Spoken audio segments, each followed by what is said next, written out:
Hola, mi nombre es Gerald Russo Garro. Estoy aquí con mi compañera Valeria Guzmán Martínez y hoy vamos a hacer un pequeño resumen sobre la teoría de la racionalización de Max Weber, página 197 a 217. Él empieza, él empieza este texto, ¿verdad? Haciendo o, una comparación entre la teoría de racionalización de Max Weber, que fue influido por el periodo ilustrativo, y lo compara con la perspectiva de Marx eh, para poder desarrollar esa idea. Luego voy a explicar cuáles fueron esas influencias ilustrativas. Pero bueno, eh, ¿qué es la racionalidad social de Weber? Como dije que fue influido por el periodo ilustrativo, es una diferencia, se hace una diferencia entre él y Marx, porque por ejemplo, Marx dice de que la racionalidad social de las masas se ajusta a las necesidades capitalistas de la época, es decir, está el contexto material y eso define la racionalidad del pueblo. Los cambios sociales están a merced de los deseos de los grandes amos industriales. Y ya hemos visto en clase lo problemático que puede resultar eso. O sea, eso es una teoría sumamente reduccionista. Ahora, ¿cuál es la diferencia con Weber? Él lo invierte, o sea, él sí reconoce la influencia del contexto material. Sin embargo, él lo que dice es de que los subsistemas de acción racional con arreglo a fines es donde se despliega el racionalismo occidental. Y eso es lo que influye en el contexto material. O sea, es decir, está la acción racional, está el racionalismo, y eso influye al contexto material, a ese, no sé, a ese sistema capitalista. Eh, Después ahí, en esa explicación, él dice que Horkheimer y Adorno se guindaron de la teoría de acción racional de Marx diciendo de que no solo eso influye a la racionalización, sino que además el desarrollo de la tecnología es vista como otra manera de oprimir a las clases obreras. Pero bueno, ahora, ¿cuáles son esas influencias ilustrativas de la racionalidad de Weber que yo había mencionado? Aquí Habermas utiliza el concepto de Condorcet, eh, para, para explicar esas influencias. Su concepto de racionalidad se construye a partir del desarrollo de la ciencia y su método de investigación. ¿A qué me refiero con eso? La teoría, observación, experimentación. Eh, Ahora, hay cuatro consideraciones de la teoría de Condorcet, del análisis de Condorcet sobre la racionalización. Este, influida por el periodo ilustrativo. Está el concepto de perfección, que se centra en la habilidad del hombre de aprender conceptos, um, la capacidad de perfección del hombre se centraba en su potencial para aprender sobre el mundo. Y esto lo voy a explorar un poco después, pero ya no se centra en poner su fe en instituciones religiosas, sino que el hombre tiene el poder en sí mismo para poder aprender sobre el mundo, ¿verdad? Utilizando el método científico. Ahora, el segundo punto es de que se opone a instituciones que promulgaban la superstición como la religión. Eso es un rechazo a la Iglesia Católica y también a las otras instituciones religiosas hegemónicas en Europa.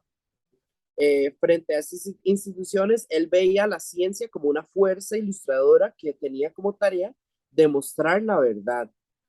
El tercer punto es de que la ciencia puede servir para perfeccionar la moral del hombre. Ya no es únicamente aplicar el método científico a nuestro mundo material, sino que ese método científico puede funcionar para ser aplicado a cuestiones sociales, a cuestiones éticos, ¿verdad? Todos los errores del hombre vienen de una falta de investigación científica. Eh, y el cuarto punto de la teoría de Condorcet es de que al aplicar métodos científicos en la construcción de una moral progresiva, también implica el progreso general de una sociedad civil que se aleje de las instituciones que imponen viejas maneras de pensar, como la religión organizada. Eh, Ahora, ¿cuáles son las críticas hacia el pensamiento de Condorcet? El primero es de que resulta difícil someter absolutamente todos los problemas que antes le tocaba a la religión bajo escrutinio científico.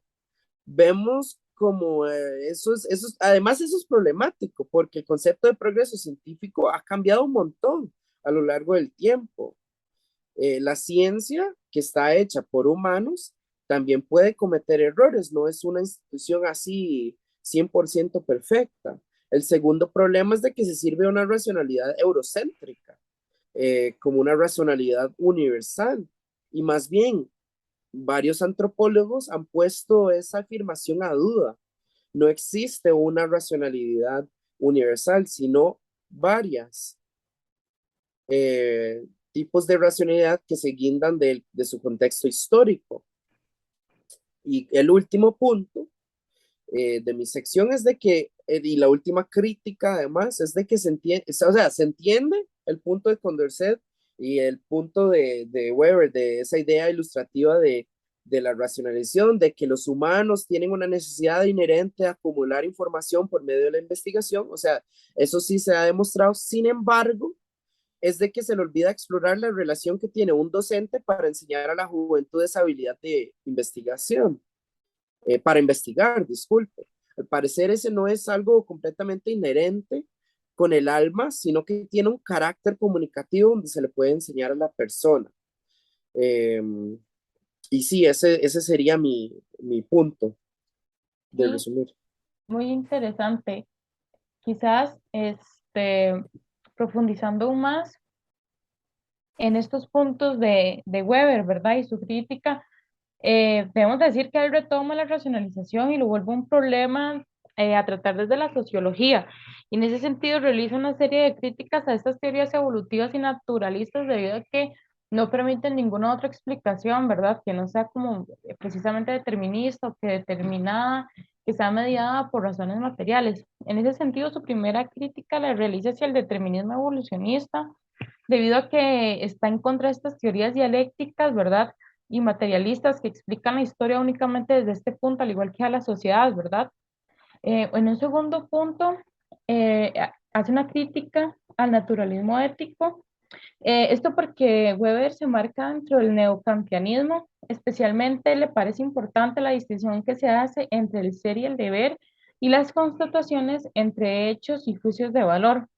Critica a su vez estos conceptos, como ya habías mencionado, de progreso y evolución en este marco normativo, ¿verdad? Las ciencias empíricas, porque precisamente no permite más espacio que no sea la ciencia, lo medible, y para Weber hay más valor en lo ético y lo moral.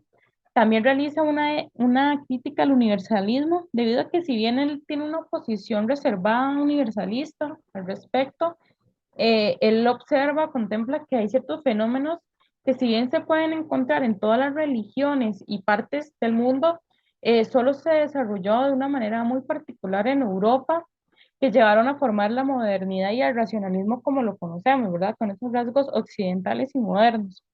Realiza nuevamente una crítica a estos conceptos ya mencionados de progreso y evolución y la ciencia y la técnica de una manera más profunda, ya que dice que estos deben de ser, ya, o sea, que estos fueron elaborados en el marco de la ilustración y el pensamiento positivo, como ya lo habías mencionado, y hace una valoración pesimista de esta sociedad, ¿verdad? Porque cae o raya en el cientificismo, ¿verdad? De solo decir que la ciencia conoce o que ciertas disciplinas son las que se deben de tomar en cuenta, mientras que las demás no.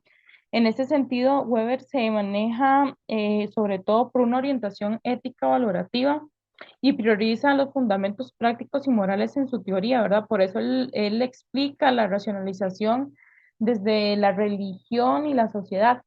¿Para qué? Para poder explicar en esa evolución el surgimiento de estructuras de conciencia moderna y a su vez la materialización de esas estructuras en instituciones sociales que tenemos hasta el día de hoy.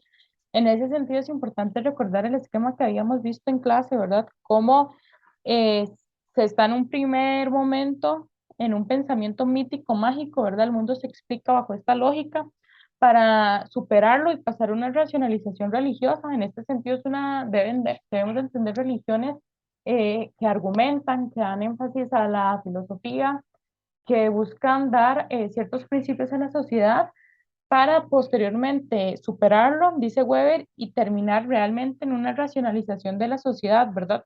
Pero él ve esto como una serie de enlaces, ¿verdad? Como un tipo de engranaje que es lo que nos va a explicar la sociedad actual y la modernidad y ese proceso de racionalización, que como vemos, difiere de este pensamiento únicamente materialista en ese sentido. Podríamos terminar tal vez con una cita que está en la página 222 que explica, creo, bastante bien el pensamiento de Weber, que dice, la racionalización cultural de la que surgen las estructuras de conciencia típicas de las sociedades modernas se extiende a a los componentes cognitivos, a los estético-expresivos y a los moral evaluativos de la tradición religiosa.